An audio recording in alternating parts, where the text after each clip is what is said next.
இந்த படத்தை பார்த்த பிறகும் நான் தீவன் தான் ஏற்றுவேன்னு சொல்கிறவனை மக்களே வந்து ரோட்டில் விட்டு அடிப்பாங்க. நீங்க திருப்பூர் இஷ்யூ வந்து இவ்வளவு சென்சிட்டிவா பேசுறீங்க. ஆனா தாவேகா வந்து இஷ்யூ வந்து ஒரு இட்டு போன இஷ்யூ. திமுகவும் பாஜகவும் சேர்ந்து நாடகம் ஆடுறாங்கன்னு சொல்லிட்டு அவரோட தேசிய செய்தி தொடர்பாளர் பிளிக்ஸ் வந்து நல்ல விஷயத்தை பேசிட்டு இருக்கோம். நல்ல ஒரு படம் எடுத்திருக்காங்க. இது வந்து நாட்டுக்கு சேர்க்கணுங்கிறது இருக்கும். நீங்க குப்பையை பத்தி பேசிட்டு இருக்கீங்க. அவர் விஜய சொல்லிட்டாரு, நான் எதுக்கு மோடி எதுக்கணும், அவங்களுக்கு எனக்குமா சண்டை நடக்குது தேர்தல். தமிழ்நாட்டில் எனக்கு ஸ்டாலின் தானே சண்டை நடக்குது, அவங்க நான் எதுக்க வேண்டிய என்ன அவசியம் இல்லை அப்படின்னு நான் எதுக்க மாட்டேன்னு சொல்லிட்டேன்.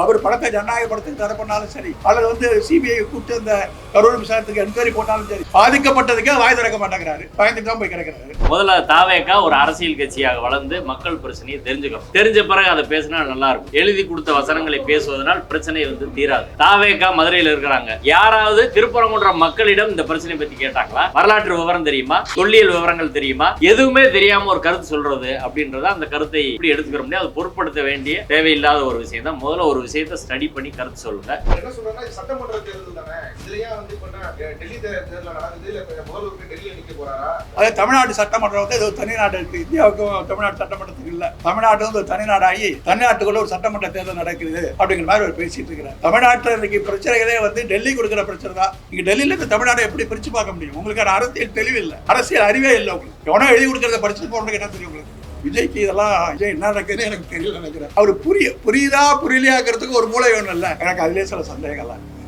இந்தியாவுடைய ஒரு ஒற்றுமைக்கு எப்படி இந்த சங் பரிவார் ஆர்எஸ்எஸ் கும்பல் உழ வைக்கிறாங்க அப்படிங்கிறத ஒரு சின்ன ஒரு துளி சாம்பிளா நல்லா படம் எடுத்திருக்காங்க இந்த இயக்குனர். வாங்க, இயக்குனர்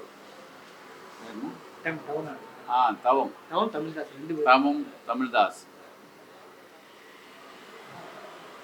ரொம்ப தைரியமா எடுத்திருக்காங்க. உண்மையிலேயே ரொம்ப தைரியமான படம். ஆனா இந்த படத்தை பார்த்த பிறகும்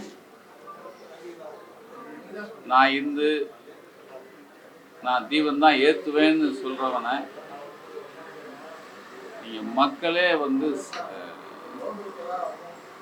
ரோட்டில் விட்டு அடிப்பாங்க. அந்த அளவுக்கு அத்தனை ஆதாரங்களையும் கொண்டு வந்து கண்முன்னே கொண்டு வந்து காட்டியிருக்காங்க. ரொம்ப முக்கியமாக கடைசியாக ஒருத்தர் 3 பேர் உட்காந்து பேட்டி கொடுக்குறாங்க. அதில் ஒருத்தர் சொல்கிறாரு, நீங்கள் இந்த டாக்குமெண்ட்ரிக்கு என்னை கேட்டதுனால நான் என்ன மதம்னு சொல்கிறேன். இது வரைக்கும் நாங்கள் மதம் பார்த்து பழகவே இல்லை. எல்லா இந்த மதம், இந்த ஜாதி, இந்த வெறி பேசுகிற எல்லாரையும் முகத்தில் செருப்பால் அடிக்கிற மாதிரி ஒரு பதில். அத்தனை ஆதாரங்களையும் கொண்டு வந்து வைக்கிறாங்க. அதில் ஒருத்தர் சொல்கிறார், ஒரு தலைவர் தான், நாங்கள் ஆதாரத்தை கொடுக்குறோம், அவங்க ஆதாரமே இல்லாமல் நீங்கள் பெரும்பான்மை இந்துக்களுக்கு ஒத்துப்போங்க அப்படின்னு எங்களை சமாதானம் தான் பண்ணுறாங்க. ஆதாரத்துக்குள்ளே போகல. தீர்ப்பையும் அப்படி தான் எழுதுறாங்க. 2 தரப்பும் ஆதாரம் இல்லாததால் நாங்கள் இதை இப்படி எழுதுகிறோம். முற்றிலுமாக சட்டத்துக்கு எதிராக, நேர்மைக்கு எதிராக, எப்படி வந்து ஒரு அதிகாரத்தை கையில் வச்சுட்டு இவங்க வந்து இத்தனை கொடூர செயல்களை செய்கிறாங்க அப்படிங்கிறத பட்டவர்த்தனமாக கிழிச்சு தொங்க போட்டிருக்கு இந்த திருப்பரங்குன்றம் ஃபைல்ஸ். உண்மையிலேயே இதற்காக மெனக்கெட்ட இந்த திருப்பரங்குன்றம் ஃபைல்ஸ்,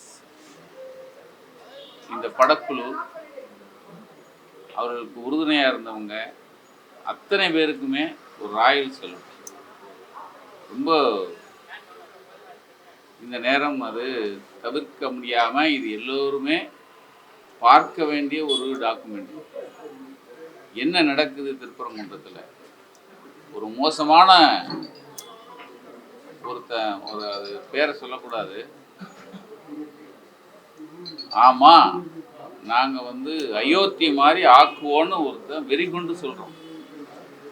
அதுக்கு இடம் கொடுக்குது சட்டம் இடம் கொடுக்குது, காவல் இடம் கொடுக்குது. நமக்கு வெட்கமா இருக்கு. இன்னும் இவர்களோட போராடணுமே அப்படிங்கிற ஒரு, இவங்களோட இருந்து வாழ்கிறோம், இவங்களோட போராடணும். ஆனால் அந்த நாம் போராட நினைக்கிறவங்க எல்லாருக்குமே ஒரு கையில் ஒரு பலம் கொண்ட ஆயுதத்தை கொடுத்த மாதிரி தான் இந்த திருப்பரங்குன்றம் ஃபைல்ஸ். நிச்சயமாக மத நல்லிணக்கத்துக்கு மிகப்பெரிய ஒரு பலம், மிகப்பெரிய வரம் இந்த திருப்பரங்குன்றம் ஃபைல்ஸ். இதை எடுத்த இயக்குநர்கள், இதற்கு ஒத்துழைப்பு கொடுத்த அனைவருக்கும் நக்கீரன் வணங்குகிறேன். சார், இப்போ நீங்கள் இந்த திருப்பரங்குன்றம் ஷோ வந்து இவ்வளோ சென்சிட்டிவாக பேசுகிறீங்க, எல்லாருமே பார்க்குறோம். இந்த டீம் இதுக்காக ஒரு படம் எடுத்துருக்காங்க. ஆனால் தாவேக்கா வந்து இந்த இஷ்யூவை வந்து ஒரு இத்து போன இஷ்யூ, திமுகவும் பாஜகவும் சேர்ந்து நாடகம் ஆடுறாங்கன்னு சொல்லிட்டு அவரோட தேசிய செய்தி தொடர்பாளர் பிலிக்ஸ் வந்து பேசுகிறாரு.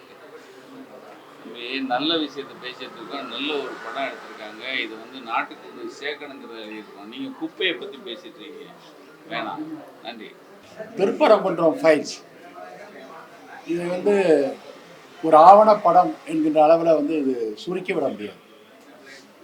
பொதுவாக ஆவணப்படம் என்பது, நான் நிறைய ஆவணப்படம் பார்த்துருக்கேன். பாபர் மசூதி கூட ஆவணப்படத்தெல்லாம் பார்த்துருக்கேன். வெறும் தகவல்களின் தொகுப்பாக, கருத்துகளின் தொகுப்பாக எடுக்கப்பட்ட ஒரு பிரச்சனையோடு அது சுருங்கி போய் நிற்குது.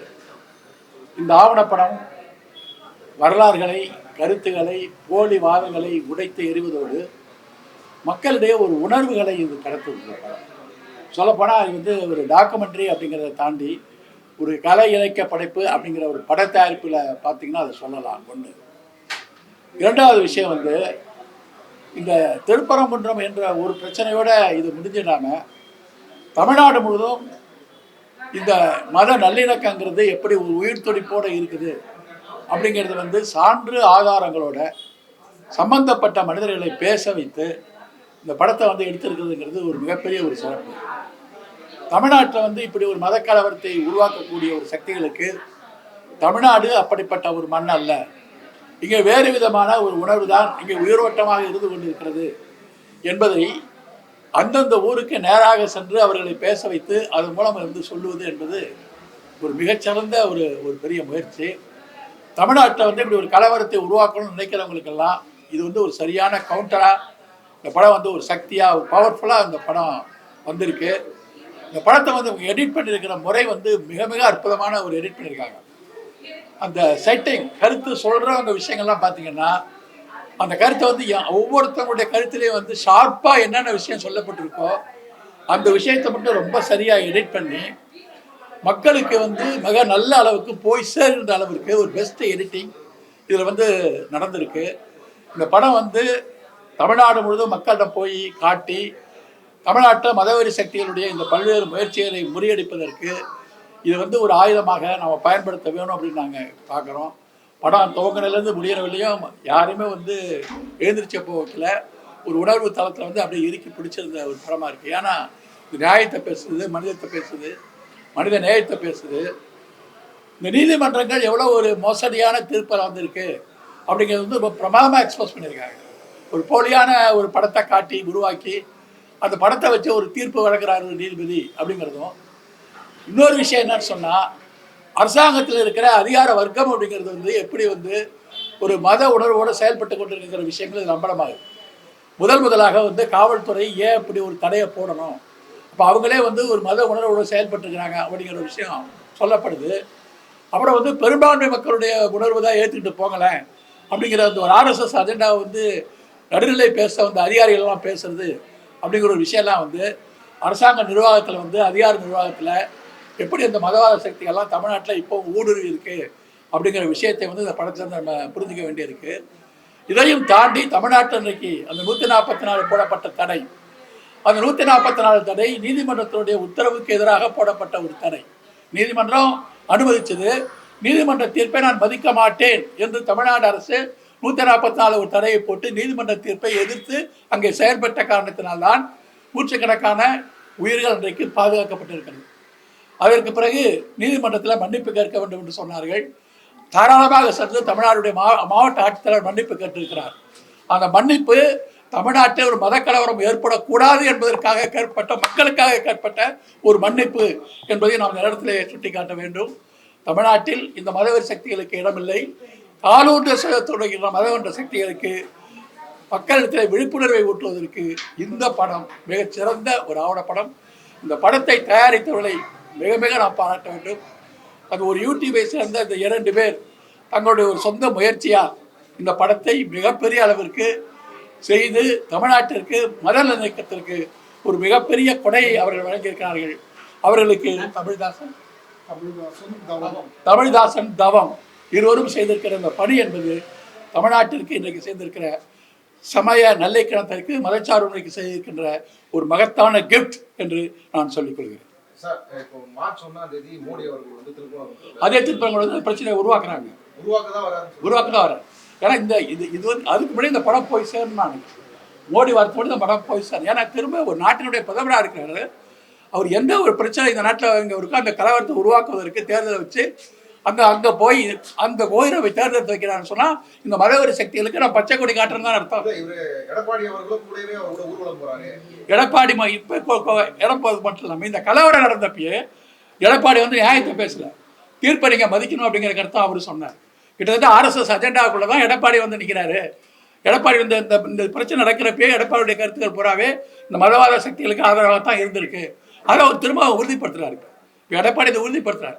பிஜேபி RSS அஜெண்டாக்குள்ள தான் எடப்பாடி நிற்கிறாரு அப்படிங்கிறத உறுதிப்படுத்துறாரு. இப்போ இந்த என்டிஏ, நான் அரசியல் பேசினாலும் இந்த என்டிஏ கூட்டணிங்கிறது இன்றைக்கு RSS பிஜேபியினுடைய ஒரு கூட்டணியாக தான் இந்த நாட்டில் இருக்க போகுது அப்படிங்கிற ஒரு விஷயத்தை வந்து இது தெளிவாக சொல்லுது. இந்த விஷயம் 2ஆம் தேதி வந்து 1ஆம் தேதி வராரு சாமி கும்பிட பிரதமர். 2ஆம் தேதி கிரிவலத்துக்கு பாஜக தொண்டர்கள் எல்லாரும் கட்டாயம் வரணும், பெரிய அளவில் வரணும்னு நயனார் வந்து அழைப்பு விட்டு இருக்கிறாரு திருப்பரங்குன்றத்துக்கு. இது பதட்டமான சூழ்நிலை திரும்ப உருவாக்குறாங்க. தமிழக அரசு அனுமதி அதுக்கு மறுக்கலாம். கட்டாயமாக தமிழ்நாடு அரசும் தமிழ்நாடு அரசில் உறுதியான நடவடிக்கை எடுக்கணும். எப்படி நீங்கள் 144 தடையை நீங்கள் போட்ட தடுத்து நிறுத்தினீங்களோ அதை விட கடுமையான நடவடிக்கையை தமிழ்நாடு அரசு எடுக்கும். பிரதமர் வராருங்கிறதுனால அதை பயந்து போய் ஒதுங்கி நிற்கக்கூடாது. இது தமிழ்நாட்டு மக்களுடைய பிரச்சனை. பிரதமர் வருவார் போயிடுவார், ஆனால் நமக்குள்ள நம்ம ரத்தம் செஞ்சுட்டு இருக்க முடியாது இல்லையா? அதனால் நம்மளும் தமிழ்நாடு அரசுக்கு இது முன்கூட்டியே கொடுத்து இந்த நடவடிக்கை எடுக்கணும். கலவரத்தை உருவாக்குறாங்கிற கருத்து உருவாக்கத்தை மீடியாக்கள் மூலம் நம்மளும் உருவாக்கும். தமிழக மக்கள் இதை எப்படி பார்ப்பாங்க சார்? தமிழ்நாடு ஒரு மத நல்லிணக்க சமூகமாக இருக்கக்கூடிய இடம். திருப்பரங்குன்றம் இவ்வளோ பெரிய விஷயமா ஒரு பூம் பண்ணி மாத்தினாலுமே இந்த தேர்தல் நேரம் மக்கள் எப்படி வந்து அணுகுவாங்கன்னு நீங்க பார்க்குறீங்க? அவங்க தேர்தல் நேரத்துக்கு இதுக்கு தொடர்பு தான் நினைக்கல. நீங்கள் உண்மையிலேயே வந்து நீங்கள் மதுரையில் வந்து அந்த திருப்பரங்குன்றத்தில் ஒரு நிகழ்ச்சி நடந்தோன்னு வேற ஒரு மாநிலமாக இருந்தால் அது மதுரையில் மட்டும் நிற்காது, பக்கத்து மாவட்டம் பூரா ஸ்ப்ரெட் ஆகிடும். ஆனால் திருப்பரங்குன்றத்தோட மட்டுமே ஏன் கட்டி போடப்பட்டது? தமிழ்நாடு அதுக்கு தயாராக இல்லைங்கிறது அர்த்தம். தமிழ்நாட்டினுடைய அந்த உளவியல்ங்கிறது கலவரத்தை வளர்க்குற உளவியல் இல்லை, கலவரத்தை விளம்பர உளவியல் இல்லை. இது மாதிரி இந்த தீவிரவாதியாக பெனாட்டிசிசம் பேசிக்கிட்டு கலவரத்தை உருவாக்கியே தீரணும் அப்படிங்கிற இறங்குறவனுக்கு தான் இது பிரச்சனை. மக்களுடைய பிரச்சனை இது அல்ல. மக்கள் இதுக்கு தயாராக இல்லை. சார், புதுசாக பெரியார் கொள்கை தலைவர்னு கொண்டு வந்திருக்க விஜய் அவர்களும் வந்து திருப்பூர் விஷயத்துல எந்த ஸ்டாண்டும் சொல்லல. அவரோட கட்சியோட ஸ்போக் பர்சன்லாம் இது வந்து ஒரு இத்து போன இஷ்யூ, திமுகவும் பாஜகவும் சேர்ந்து நாடகம் ஆடுது, மற்றபடி அங்கே வேற எதுவும் பிரச்சனை இல்லைன்னு சொல்லி அது எதுவும் பிரச்சனை இல்லைன்னு சொல்றாங்க. ஆனா பெரியார கொள்கை தவிர அவர் விஜய சொல்லிட்டாரு, நான் எதுக்கு மோடி எதுக்கணும், எதுக்கு நான் ஒன்றிய ஆட்சியை நான் எதுக்கணும், அவங்களுக்குமா எனக்குமா சண்டை நடக்குது. இப்போ தேர்தல் தமிழ்நாட்டில் எனக்கு ஸ்டாலின் தானே சண்டை நடக்குது, அவங்க நான் எதுக்க வேண்டிய என்ன அவசியம் இல்லை அப்படின்னு அவர் நான் எதுக்க மாட்டேன்னு சொல்லிட்டார். அவர் வந்து கொள்கை தலைவர் பெரியார் அம்பேத்கர்னு சொன்ன கொள்கை தலைவர்கள் அவங்க இந்த அஜெண்டாவை எதிர்த்தாங்க. இந்த மதவாதம் ஜாதி இதெல்லாம் எதிர்த்தாங்க. இந்த கொள்கை தலைவர்கள் எந்த சொல்கிறாரோ அந்த கொள்கையை நான் எதிர்க்க மாட்டேன்னு இவர் சொல்கிறார். அவர் ஓப்பனாகவே அவர் சொல்லிட்டாரு, எனக்கு இந்த கொள்கையில் உடன்பாடுகள் தான் அர்த்தம் அதுக்கு. அவர் படத்தை ஜனநாயக படத்துக்கு தடை பண்ணாலும் சரி, அல்லது வந்து சிபிஐ கூப்பிட்டு அந்த கரூர் விசாரத்துக்கு என்கொயரி போட்டாலும் சரி, பாதிக்கப்பட்டதுக்கே வாய் திறக்க மாட்டேங்கிறாரு, பயந்துட்டு தான் போய் கிடக்கிறாரு. அப்போ இந்த அஜெண்டாங்கிறது வந்து எடப்பாடியும் பிஜேபியை வந்து எதிர்க்க மாட்டார், விஜய் வந்து நான் வந்து எதிர்க்க வேண்டிய அவசியம் இல்லைங்கிறாரு. அப்போ 2 பேரும் ஒரே வேவ்லெங்த் தான் நிற்கிறாங்க, தமிழ் தான் கைகட்டி நிற்கிறாங்க. இல்லை, நீங்கள் அவர் என்ன சொல்கிறாங்கன்னா இது சட்டமன்ற தேர்தல் தானே, இதுலையே வந்து இப்போ டெல்லி தேர்தலில் நடக்குது, இல்லை இப்போ முதல்வருக்கு டெல்லியில் நிற்க போகிறாரா, எதுக்கு இப்போ NDA versus Tamil Nadu, Delhi versus தமிழ்நாடுன்னு சொல்கிறதே வந்து ஊழலை மறைக்கிறதுக்கான ஒரு விஷயம். அதே தமிழ்நாடு சட்டமன்றம் வந்து இது ஒரு தனி நாடு இருக்குது, இந்தியாவுக்கும் தமிழ்நாடு சட்டமன்றத்துக்கு இல்லை. தமிழ்நாடு வந்து ஒரு தனி நாடாகி தமிழ்நாட்டுக்குள்ள ஒரு சட்டமன்ற தேர்தல் நடக்குது அப்படிங்கிற மாதிரி அவர் பேசிகிட்டு இருக்கிறார். தமிழ்நாட்டில் இன்றைக்கி பிரச்சனைகளே வந்து டெல்லி கொடுக்குற பிரச்சனை தான். தமிழ்நாட்டுடைய உரிமைகளை தடுக்கிறது, தமிழ்நாட்டுக்கு தொல்லை கொடுக்கறது, தமிழ்நாட்டு அதிகாரத்தில் குறிக்கிறது, இதை வச்சுதான் தமிழ்நாட்டோட முன்னேற்றத்தை தடுக்கிறாங்கிறத நீங்க டெல்லியில இருந்து தமிழ்நாட்டை எப்படி பிரிச்சு பார்க்க முடியும்? உங்களுக்கான அரசியல் தெளிவு இல்லை, அரசியல் அறிவே இல்லை உங்களுக்கு. எவனோ எழுதி கொடுக்கறத படிச்சுட்டு போறதுக்கு என்ன தெரியும் உங்களுக்கு? அது என்ன தெரியும் உங்களுக்கு? இந்திய ஒன்றியத்தின் கீழே இருக்கிற ஒரு மாநிலம், அங்கே வந்து ஒன்றியத்தை தூக்கி இது துண்டுச்சுன்னு மாநிலத்துக்கு மட்டும் நீங்கள் பேசுவீங்களா? இல்லை இரண்டுக்கும் உள்ள தொடர்பு நீங்கள் வந்து துண்டிக்க முடியுமா? இரண்டுக்கும் வந்து எவ்வளோ அரசியல் நெருக்கடிகள் இருக்க முடியுமா? அதனால தமிழ்நாடு முதலமைச்சர், தமிழ்நாடு சட்டமன்ற வரலாற்றில் பல தேர்தல்கள் நடந்திருக்கு. இந்த முறை மட்டும்தான் திமுக அண்ணா திமுக தேர்தல் நடக்கும், காங்கிரஸ் திமுக தேர்தல் நடக்கும். ஆனால் இந்த தடவை மட்டும்தான் தமிழ்நாடு அரசு, இது தமிழ்நாட்டுக்கும் டெல்லிக்குமான தேர்தல், சட்டமன்ற தேர்தல் தமிழ்நாட்டுக்கும் டெல்லிக்குமான தேர்தலாக நடப்பது தமிழ்நாட்டுடைய வரலாற்றில் இதுதான் முதல் தடவை. இதான் அப்போ அந்த அந்த அடக்குமுறை எதிர்த்து தான் இது வந்து சட்டமன்றத்திற்கான தேர்தலாக மட்டும் தமிழ்நாடு முதலமைச்சர் பார்க்கவில்லை, சட்டமன்ற இறையாண்மைக்கான தேர்தலாகவும் இதை இணைத்து இந்த தேர்தல் களத்தில் அவர் சந்திக்கிறார்.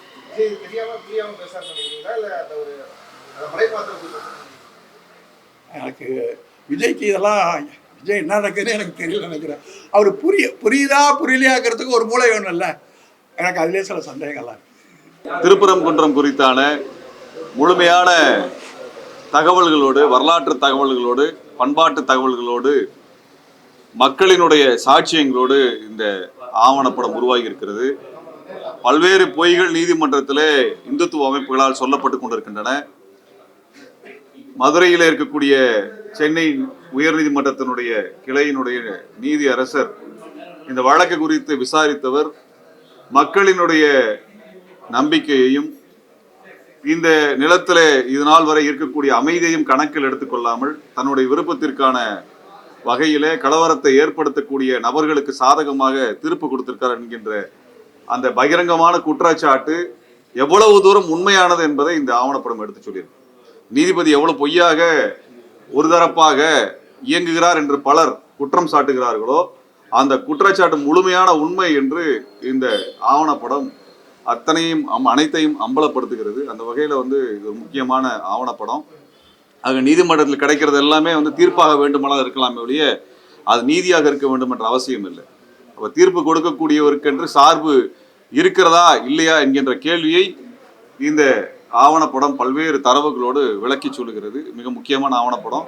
தமிழ்நாட்டில் வந்து மதக்கலவரத்தை உருவாக்க நினைக்கக்கூடிய முயற்சிகள் தோற்கடிக்கப்படும் என்பதை மக்கள் தெளிவாக எடுத்துரைத்திருக்கிறார்கள். அந்த வகையில் இந்த ஆவணப்படத்தை உருவாக்கிய அனைவருக்கும் எங்களது வாழ்த்துக்களை தெரிவித்துக் கொள்கிறோம். இயக்குனர் தவம் அவர்களுக்கும் மற்றும் தமிழ்தாசன் அவர்களுக்கும் எங்களது வாழ்த்துக்களை தெரிவித்துக் கொள்கிறோம். வழக்கறிஞர் வாஞ்சிநாதன் அவர்களுக்கும் எங்களது புரட்சிகர வாழ்த்துக்களை தெரிவித்துக் கொள்கிறோம். தேர்தல் நேரங்களில் இந்த ஆவணப்படம் மக்கள் மத்தியில் போக வேண்டிய அவசியம் தான் இருக்கு. தேர்தல் நேரத்துலாம் இது போன்ற ஆவணப்படம் மக்கள்கிட்ட போகணும். ஏன்னா புரளியை சொல்லி நானெல்லாம் அந்த பகுதியில் வசித்தவர்கள் தான், எங்களுக்கு திருப்பரங்குன்றம் மிக நன்றாகவே தெரியும். அதனால் இது எவ்வளோ தூரம் பொய்ங்கிறது எங்களுடைய அனுபவத்திலே தெரியும். குடும்பத்தில் கேட்டாலே சொல்லிடுவாங்க. முருக வழிபாட்டுக்கு எந்த வகையிலும் தொடர்பு இல்லாத ஸ்மார்த்த மதத்தை சார்ந்தவர்கள் வந்து இந்த முருக வழிபாட்டின் மீது கை வைக்கிறார்கள். நான் திரும்ப சொல்லிக் கொள்கிறேன், ஸ்மார்த்த மதத்தை சார்ந்தவர்கள் தயவு செய்து முருக வழிபாட்டில் கை வைப்பதற்கு அனுமதி கிடையாது. உங்கள் மதத்தில் என்ன சொல்கிறாங்களோ அந்த மதத்தின் அடிப்படையில் நீங்கள் இயங்கிக் கொள்ளுங்கள். ஸ்மார்த்த மதத்தை சார்ந்தவர்கள் இங்கே முருக வழிபாட்டிற்குள்ளாக தலையிடுவது என்பது ஏற்றுக்கொள்ள முடியாது. இரண்டும் பேர் ஒரு சைவ மதத்தை சார்ந்தவருக்கு வைணவத்தை குறித்து தீர்ப்பு சொல்வதற்கு எப்படி அருகதை இல்லாமல் இருக்கிறதோ, அல்லது வைணவ மதத்தை சார்ந்தவர் சைவ நம்பிக்கை சார்ந்தவர்களிடத்தில் தீர்ப்பு சொல்வதற்கு அனுமதிக்கப்பட முடியாதோ, அதே போலத்தான் ஒரு ஸ்மார்த்த மதத்தை சார்ந்தவர் வந்து எப்படி முருக வழிபாட்டை வந்து சொல்லிட முடியும்? முருக வழிபாட்டிற்கும் ஸ்மார்த்த மதத்தை சார்ந்தவர்களுக்கு என்ன சம்மந்தம் இருக்கிறது என்கின்ற கேள்வி எழுப்ப விரும்புகிறோம். அதனால அவரை உங்களோட மத நம்பிக்கை உங்களோட வச்சுக்கோங்க. முருக நம்பிக்கை கொண்டிருக்கக்கூடிய எங்களது குடும்பங்களினுடைய அந்த ஊரினுடைய நம்பிக்கைகள் மீது கை வைப்பதற்கு இவர்களுக்கு வந்து அனுமதி கிடையாது. முருகனுக்கு பிள்ளையார் கோயிலில் தான் தீபம் ஏற்றிருக்கிறாங்க. அது இந்து கோயில் தான், பிள்ளையார் கோயில் ஒரு இந்து கோயில் தான். ஆனால் அதை வந்து ஒரு அடக்கத்தலம், தர்கா என்பது ஒரு அடக்கத்தலம், ஒரு சமாதி கிட்ட போய் தீபம் ஏற்ற சொல்லக்கூடியது வந்து அராஜகமானது, முருகனை அவமதிக்கக்கூடியது, முருக நம்பிக்கை கொண்டவர்கள் அவமதிக்கக்கூடியது. பிள்ளையார் கோயில் ஏற்றுற என்ன தப்பு என்பதை நீதிபதி முதல்ல சொல்லணும். பிள்ளையார் கோயில் ஏற்றுறது என்ன தப்பு? முருகனுக்கு தகுதி கிடையாதா? முருகனுக்கு அது தகுதி கிடையாதா? ராமர் கோயிலுக்கு இந்த மாதிரி அடுத்த மதத்தை சார்ந்த ஒரு அடக்கத்தளத்தில் சமாதியிலும் போய் தீபம் ஏற்ற சொல்லுவானுங்களா? சொல்றதுக்கு தைரியம் இருக்குதா உங்களுக்கு? ஏன் முருகனுக்கு மட்டும் போய் ஒரு சமாதி கிட்ட போய் தீபம் ஏற்ற சொல்றாங்க? முருகனை அவமானப்படுத்துகிற விஷயமா தான் நான் வந்து பாக்குறேன். யார் ஒத்துக்குவா இதை? யார் ஒத்துக்குவா? அயோத்தியில போய் ஏத்திருவீங்களா? ஒரு சுடுகாட்டில் போய் ஏத்துவீங்களா? அயோத்தியில முருகனுக்கு ராமனுக்கு முருகனுக்கு மட்டும் ஏன் இந்த நிலைமை? அதனால ஸ்மார்த்த மதத்தை சார்ந்தவர்கள் ஸ்மார்த்த மதத்தோடு நின்றுக்கோ. உனக்கு வேதம் மட்டும்தான் கடவுள். உனக்கு இங்க இருக்கக்கூடிய முருகன் கடவுள் கிடையாது. உன்னோடது எதுவோ அதோட இருந்துக்கோ. முருக கடவுளுடைய நம்பிக்கையின் மீது கை வைக்கிறது, முருகனை அவமானப்படுத்துகின்ற வேலையை இந்துத்துவ அமைப்பு செய்யும்னா அதுக்கு உரிய வகையில பதிலை தமிழர்கள் தருவார்கள் என்பதை அவர்களுக்கு இந்த சமயத்தை சொல்லிக்கொள்ள விரும்புகிறேன். நாளை மறுதினம் மார்ச் 1ஆம் தேதி மதுரைக்கு மோடி அவர்கள் வருகிறார். கடந்த ஆண்டு ஜூன் 12ஆம் தேதி மதுரை உத்தங்குடிக்கு வந்த இந்திய உள்துறை அமைச்சர் அமித்ஷா அவர்கள் திருப்பரங்குன்றம் மலையை சிக்கந்தர் மலையாக மாற்றுவதற்கு திமுக அரசு முயற்சிக்கிறது என்ற பொய்யை அப்பட்டமாக மேடையிலே சொன்னார். இப்போ மோடி வராரு, என்ன பொய் சொல்ல போறாருன்னு தெரியாது.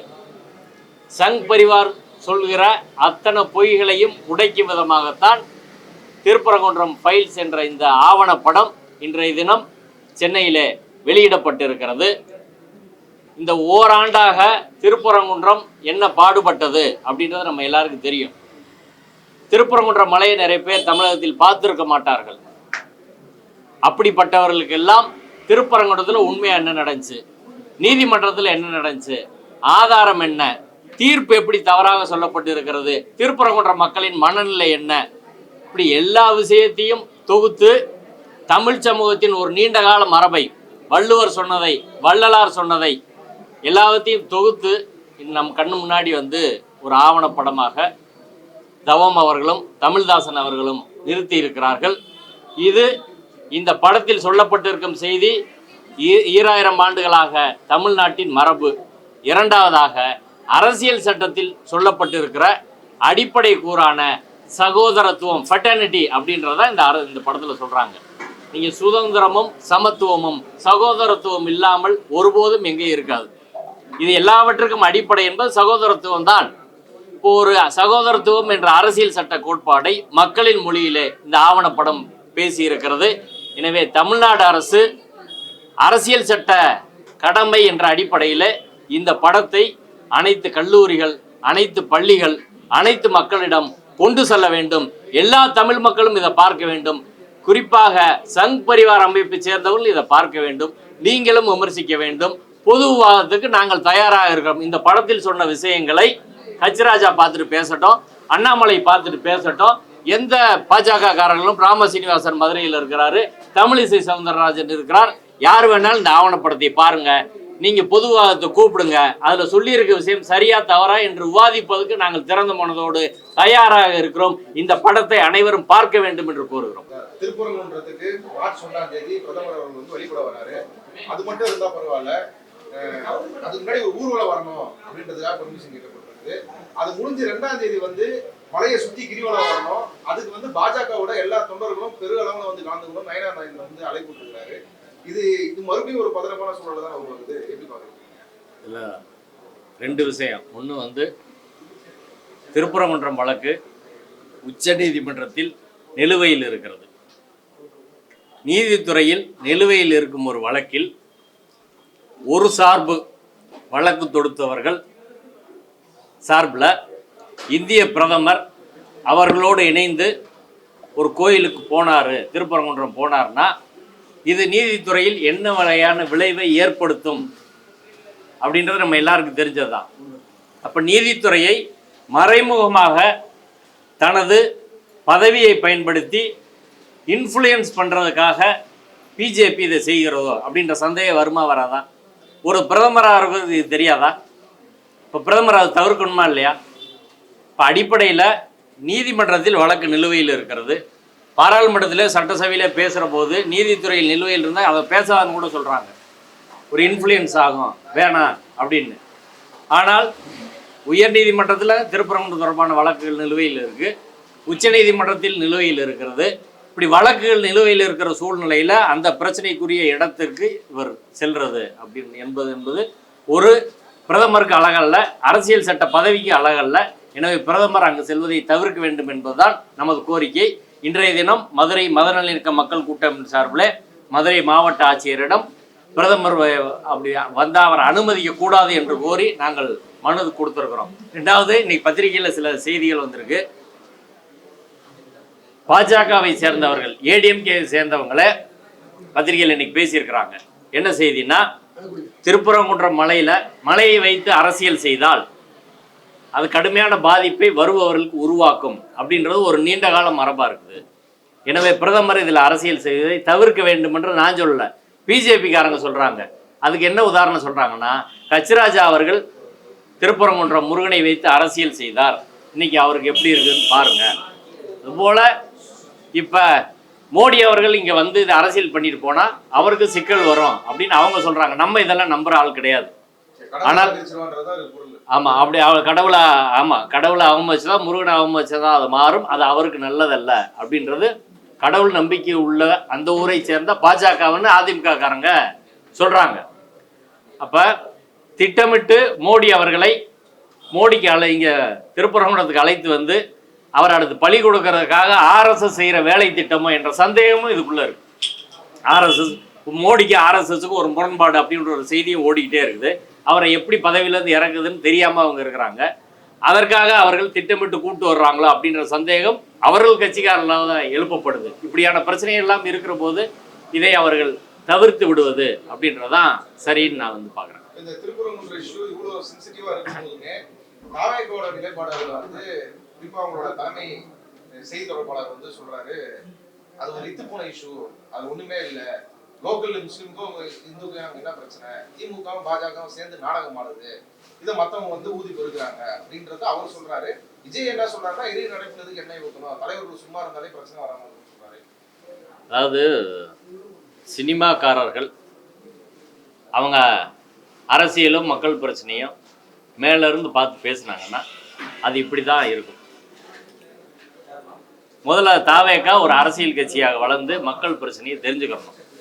தெரிஞ்ச பிறகு அதை பேசினா நல்லா இருக்கும். எழுதி கொடுத்த வசனங்களை பேசுவதனால் பிரச்சனை வந்து தீராது. தாவேகா மதுரையில் இருக்கிறாங்க, தமிழ்நாடு முழுவதும் இருக்கிறாங்க. எல்லாரும் யாராவது திருப்பரங்குன்றம் மக்களிடம் இந்த பிரச்சனை பற்றி கேட்டாங்களா? திருப்பரங்குன்றம் பிரச்சனையில் போராடி கொண்டு இருக்கிறவர்களை பார்த்து ஏதாவது பேசினாங்களா? வரலாற்று விவரம் தெரியுமா? தொல்லியல் விவரங்கள் தெரியுமா? திருப்பரங்குன்றம் தல வரலாறு தெரியுமா? சட்ட வரலாறு தெரியுமா? 1923 20 தீர்ப்பு இருக்குது, அதே தான் அவங்களுக்கு தெரியுமா?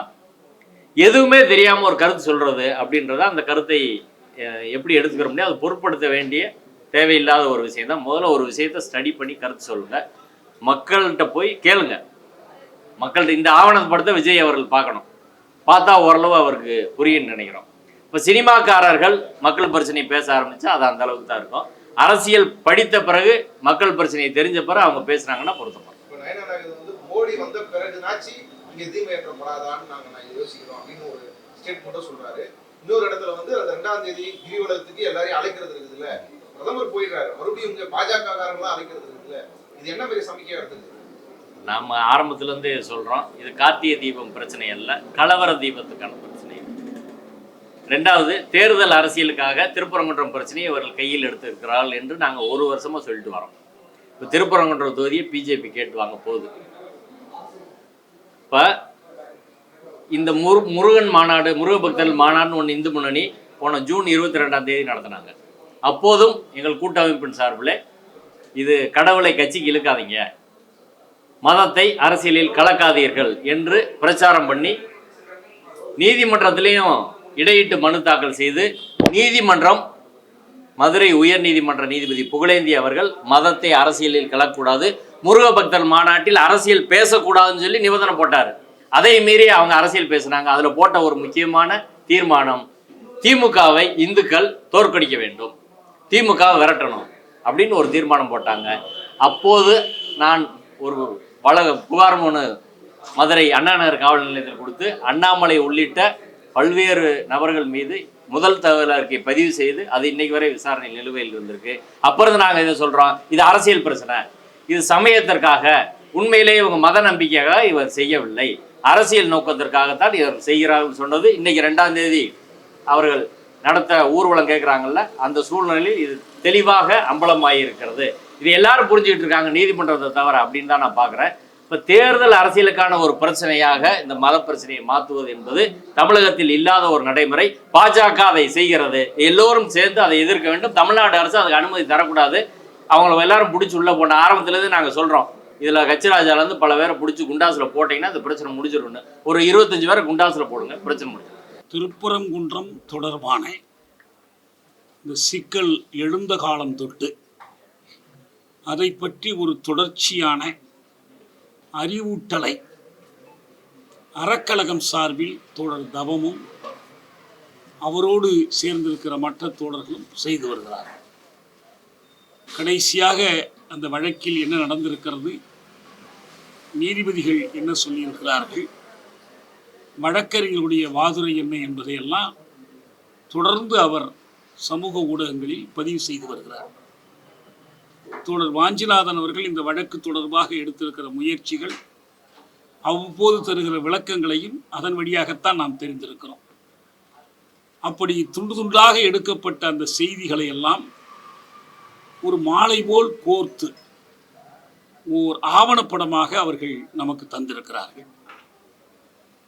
இந்த படத்தினுடைய அழகு அது உண்மைகளை பேசுகிறது என்பதுதான்.